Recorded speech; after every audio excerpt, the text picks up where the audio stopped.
Hello guys, सभी के लिए नमस्कार, राम राम। मैं भूपेंद्र सिंह मुबारक आज आपके सामने एक नई वीडियो लेकर के आ रहा हूं, जिसका नाम है व्यंजन संधि। देखिए, व्यंजन संधि कहते किसे हैं, क्या होती है व्यंजन संधि और व्यंजन संधि कितने प्रकार की होती है, इसकी पहचान क्या है, इन सब के बारे में आज हम आपको बताएंगे। तो सबसे पहले देखिए, यदि प्रथम पद के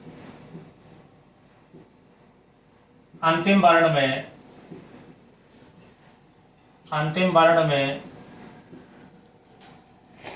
व्यंजन आए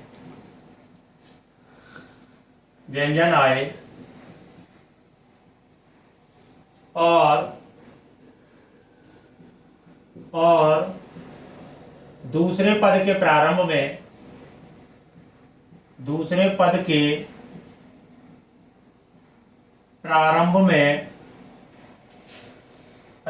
में कोई स्वर या व्यंजन आए तो प्रथम पद के अंत में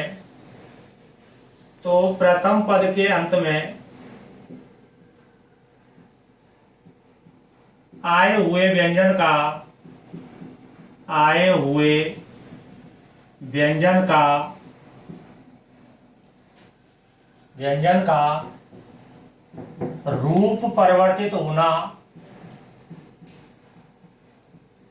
रूप परिवर्तित होना व्यंजन संधि कहलाता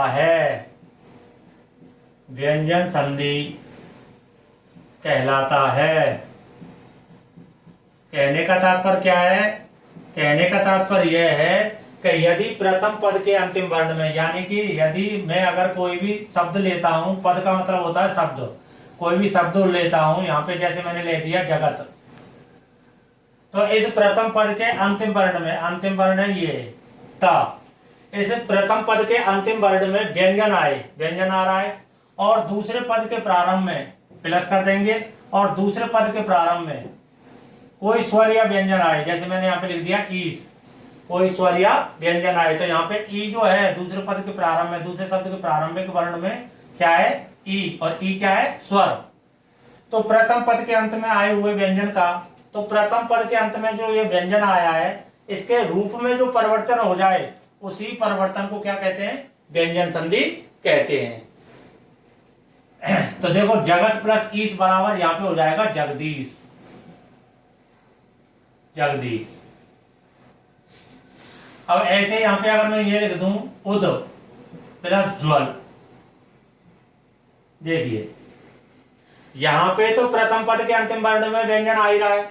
इस प्रथम पद के अंतिम वर्ण में जो व्यंजन आ रहा है, इस व्यंजन के बाद जो स्वर आ रहा है, तो इस जो व्यंजन में जो परिवर्तन होगा वही क्या कहलाएगा? व्यंजन संधि कहलाएगा। व्यंजन संधि में हमेशा प्रथम पद के अंत में आए हुए व्यंजन में ही परिवर्तन होगा।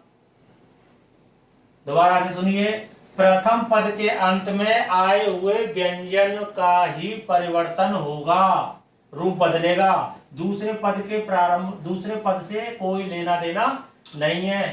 प्रथम पद के अंत में जो भी परिवर्तन होगा वो दूसरा पद उसी में जुड़ जाएगा। अब यहाँ पे देखिए उद प्लस ज्वन, तो ये जो ज्वन है ये तो जो की तो लिख जाएगा। अब यहाँ पे जो प्रथम पद के अंत में आया हुआ जो वर्ण है दा, इस दा में परिवर्तन होगा और इस दा में जब परिवर्तन हो जाएगा तो यही व्यंजन संधि कहलाती है। व्यंजन संधि को दूसरी भाषा में, संस्कृत में क्या कहते हैं? हल संधि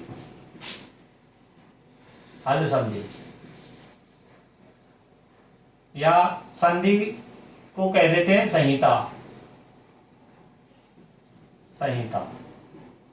तो इसका जो दूसरा नाम है व्यंजन संधि का, जो संस्कृत में नाम है वो है हल संहिता। ठीक है, तो इस हल में जो परिवर्तन हो रहा है वही व्यंजन संधि कहला रही है। अब इसमें क्या हो जाएगा? उज्ज्वल।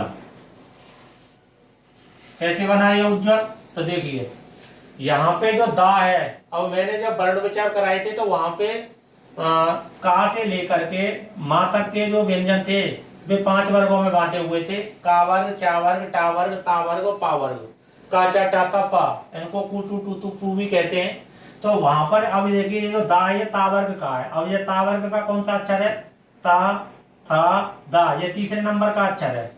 अब ये जो दा है तीसरे नंबर का अक्षर अक्षर है। अब यहाँ पे उज प्लस ज्वल उज्ज्वल। अब जो उज्ज्वल हुआ है, जो यहाँ पे जा आया है, ये तीसरे नंबर का ही आया है। अब देखो यहाँ पे जो दा है, इस दा की जगह पे यहाँ पे तीसरे नंबर का वर्ण आ गया है। ठीक है, ये चा वर्ग का है, चा चा जा, तो यहाँ पे ता वर्ग चा वर्ग में बदल गया है, यानी सचुत्व संधि हो गई है। आगे बताएंगे सचुत्व संधि कैसे हुई है। ये जो ता वर्ग है चा छा जा, ये जो ता वर्ग का दा है ये चा वर्ग के जा में बदल गया है। अब यहाँ पे जो दा कैसा है? आधा, तो इस जा को भी कैसा कर देंगे? आधा, और इस जा को आधा लिख दिया और इस ज्वल को जो की तो लिख दिया, रूप बन गया उज्ज्वल। ठीक है, कोई भी चीज समझ में नहीं आए तो कृपया कमेंट करके बताएं, कमेंट में लिखें, तो आने वाले वीडियो में फिर से पुनः दोबारा से बताऊंगा इन चीजों को। आगे देखिए, अब व्यंजन संधि की हमने परिभाषा तो जान ली कि परिभाषा व्यंजन संधि कहते किसे हैं। ठीक है, अब व्यंजन संधि को कितने भागों में बांटा गया है, प्रकार क्या है? तो व्यंजन संधि के प्रकार, व्यंजन संधि के प्रकार।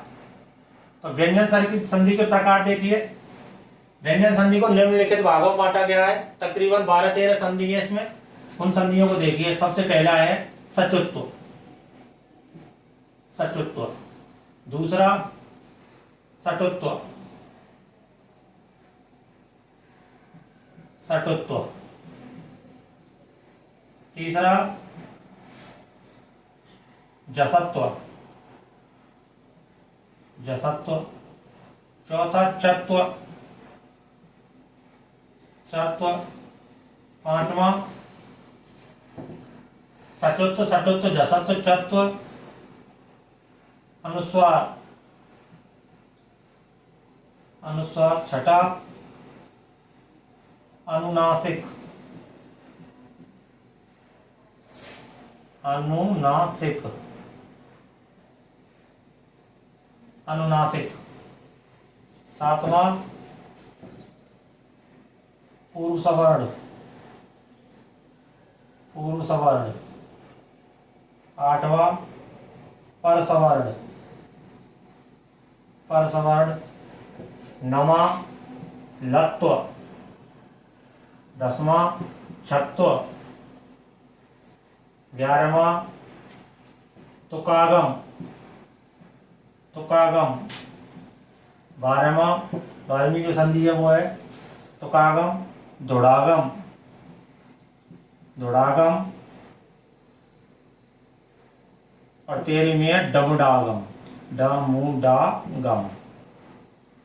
ये जितनी भी संधि लिखाई है ये सभी के सभी व्यंजन संधि के प्रकार हैं। यहाँ पे संधि लिख दीजिए और नीचे सबके नीचे इस तरह से कर दीजिए। ऐसे यहाँ पे संधि और इस तरह से। तो ये संधि व्यंजन संधि के प्रकार हो गए। कितनी संधि है टोटल? टोटल है 13 संधि। इन 13 संधियों में जो पढ़ने या सिलेबस में जो ज्यादातर पूछी जाती हैं वो कौन सी है? ये तीनों हैं, अनुस्वार, अनुनासिक, पूर्व सवर्ण, पर सवर्ण, लत्व और छत्व। ये पूछी जाती हैं। कहीं कहीं पे तुकागम भी पूछ ली जाती है, लेकिन ज्यादातर 3, 2, 5, 6, 7, 8, 9, 13 में से इन 9 संधि महत्वपूर्ण है। तो इन्हीं संधियों के बारे में हम आपको बताएंगे। सबसे पहले देखते हैं सचुत्व संधि कौन सी होती है, क्या होती है, इसकी पहचान क्या है। देखिए,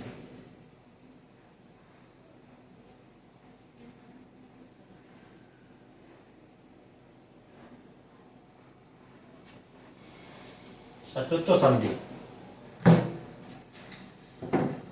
सचुत्व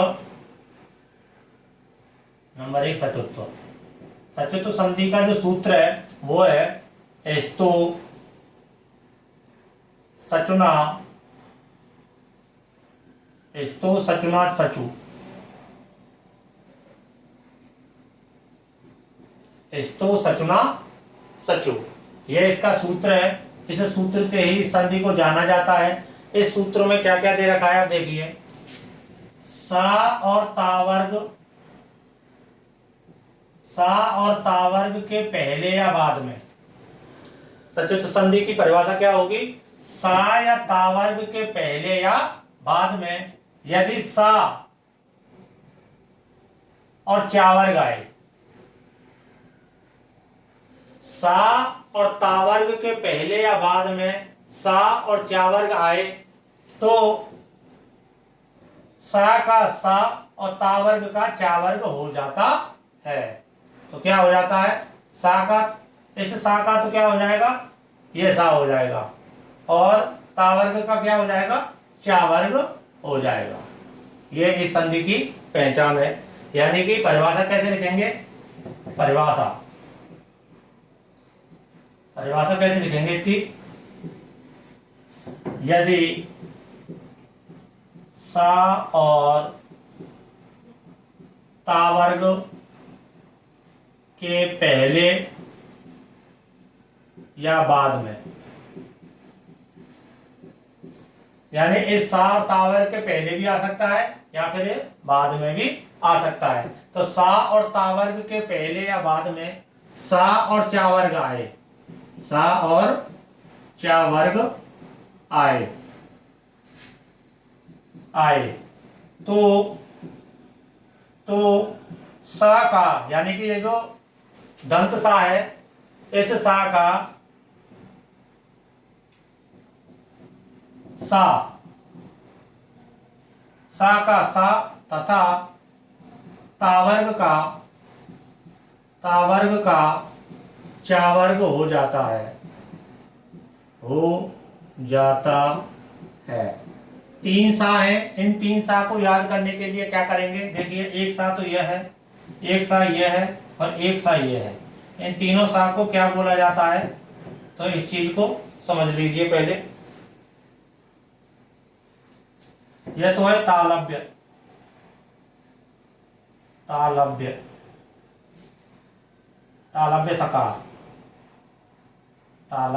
सकार।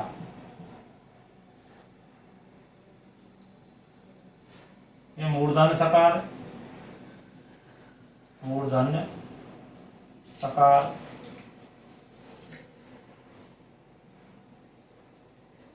सॉरी यहाँ पे तालव्य नहीं, यहाँ पे दंत आएगा, दंत सकार। ये दंत सकार है, ये तालव्य सकार। इन तीनों को याद करने के लिए ये इस तरह से याद रखना है, दंत सा तो यह है, तालु वाला सा यह है तालव्य सकार, और मूर्धन्य वाला सा यह है। तो इन तीनों ही सा को याद रखने की जरूरत है, क्योंकि पेपर में बहुत से पूछा जाता है कि ये सा कौन सा है, ये सा कौन सा है, ये सा कौन सा है, या ऐसे पूछ लिया जाता है दंत सकार कौन सा है, तालव्य सकार कौन सा है, मूर्धन्य सकार कौन सा है। तो इन तीनों को याद रखना है। तो यहाँ पे जो दंत सकार है, उस दंत सकार का तालव्य सकार में परिवर्तन हो जाता है और तावर्ग का चावर्ग में परिवर्तन हो जाता है। देखिए इसके उदाहरण और इसका नियम देखिए, सा और तावर्ग प्लस सा या चावर्ग, ये अगर कंडीशन हो जाए तो क्या होगा, इस सा का तो सा हो जाएगा और इस तावर्ग का चावर्ग हो जाएगा। यानी सा और तावर्ग के पहले या बाद में सा और चावर्ग आए तो सा का तो सा हो जाएगा और तावर्ग का चावर्ग हो जाएगा। देखिए कैसे, अगर मैं यह कह दूं रामस सेते, हरिस सेते,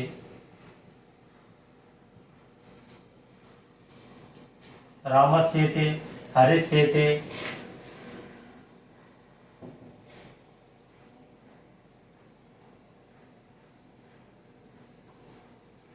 उद प्लस ज्वल। तो देखो यहाँ पे रामस प्लस सेते, यहाँ पे जो सा आ रहा है मैंने क्या कहा था, प्रथम पद के अंत में यदि सा है, यदि सा और ता वर्ग के पहले या बाद में, यानी प्रथम पद के अंत में क्या आएगा, सा, और उसके बाद दूसरे पद के प्रारंभ में क्या आएगा, ये सा, तो इस सा के स्थान पर क्या हो जाएगा, ये सा हो जाएगा। तो इस सा के स्थान पर क्या हो जाएगा, ये सा हो जाएगा। सीधी सी देसी फॉर्मूला है, एक देसी ट्रिक बनाई है मैंने। अगर यहाँ पे किसी को याद नहीं रह पाते हैं कि हमें कौन से सा में कौन सा बदलना है, तो आप सिर्फ और सिर्फ सचुत्व संधि में जो सचु लिख रहा है, सचु, इस सा को याद रखना, और अगर इससे आगे कोई सा भी सा आता है और ये बाद वाले वर्ण में, बाद वाले शब्द के प्रारंभ में ये सा आ रहा है, तो इसी सा के आगे इसी सा को लिख दो, रूप बन जाएगा रामस्येते, रामस्येते, यानी डबल सा आ जाए, ये सचु वाला सा डबल आ जाए तो वहां पे सचुत्व संधि है। इसी तरह से आगे सचुत्व संधि होगी, उसमें मूर्धन्य सा आएगा, इस तरह का सा आएगा, ये जो डबल आ जाए तो वहां पे सचुत्व संधि है। इस तरह से ध्यान रखना। हरिष्येते यहाँ पे हो जाएगा हरिष्येते। उद प्लस ज्वल, देखिए ये उदाहरण सचुत्व संधि का है। उद प्लस ज्वल, बहुत से ये समझते होंगे कि उद प्लस ज्वल जसत्व संधि का है, वर्ग का तीसरा वर्ण हो रहा है। भैया वर्ग का तीसरा वर्ण तो हो रहा है, लेकिन ये अपने ही वर्ग का तीसरा वर्ण नहीं हो रहा है, ये चा वर्ग का तीसरा वर्ण हो रहा है। यहाँ पे ये ता वर्ग है, यहाँ पे ता वर्ग है, और यहाँ पे है चा वर्ग। तो ता वर्ग का तीसरा जो वर्ण है ये चा वर्ग के तीसरे वर्ण में बदलेगा और रूप बन जाएगा उज्ज्वल, उज्ज्वल। ठीक है, समझ में आ रहा होगा।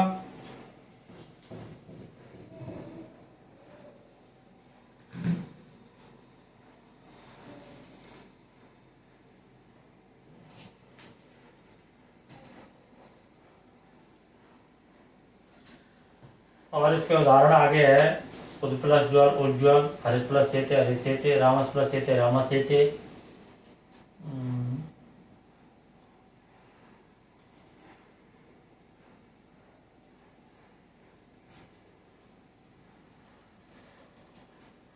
आगे पीछे करा देंगे, देखते हैं, आगे चलते हैं।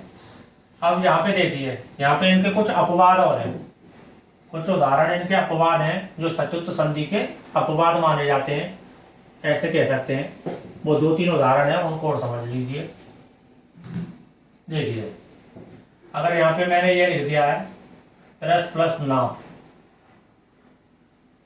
विष प्लस ना, तो ये दोनों इसके क्या है, अपवाद हैं। ये दोनों के दोनों उदाहरण इसके अपवाद है सचुत्व संधि के। तो यहाँ पे सीधा का सीधा हो जाएगा प्रश्न, और यहाँ पे सीधा सीधा बन जाएगा विष्णु, क्योंकि यहाँ पे ये नियम लागू जो हो रहा है, ये सात तालक पे सकार आ रहा है, जो कि आना चाहिए था दंत सकार। तो इस तरह से अगर आ जाए तो वहां पर ये सचुत्व संधि के क्या है, अपवाद है। ये याद रखना कि जो कि त्यों तर जाएंगे, और ये अपवाद किसके हैं, सचुत्व संधि के अपवाद हैं। इस तरह से आज सचुत्व संधि हो गई है, इसके और जो उदाहरण होंगे वो आगे करा दिए जाएंगे। तो इसी के साथ सभी के लिए राम राम, जय हिंद, जय भारत।